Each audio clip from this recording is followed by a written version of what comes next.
One 2026 টি-20 বিশ্বকাপের cricket মহারণে আজ মুখোমুখি হবে চ্যাম্পিয়ন ভারত বনাম অপরাজয় সাউথ আফ্রিকা। দুদল অত্যন্ত একটা প্রতিষ্ঠিত টি-20 দল। এজন্য যে যদি আমরা দুদলের পরিসংখ্যান দেখি এবং দুদলের পারফরমেন্স দেখি, তারা প্রত্যেকেই খুব ভালো।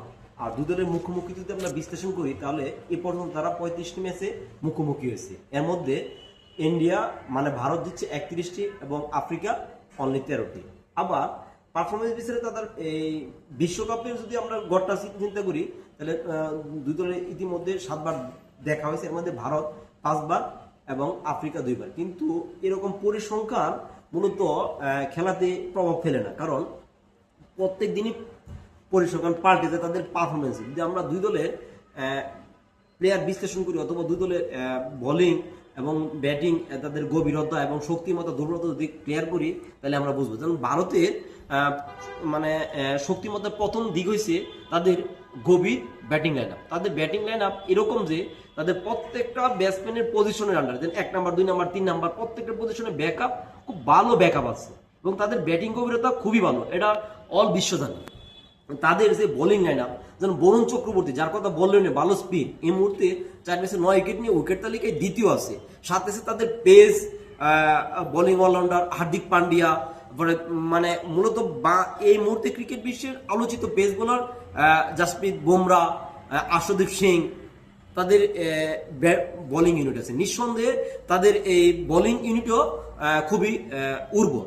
তদ্রুপ তাদের একটা মাত্র ব্যাকআপ আছে, মানে একটা মাত্র লিকেজ আছে, তাদের মাঝে মধ্যে ব্যাটিং বিপর্যয় ঘটে। যেমন আমরা আমেরিকার বিরুদ্ধে দেখতে পাচ্ছি, নেদারল্যান্ডের বিরুদ্ধে।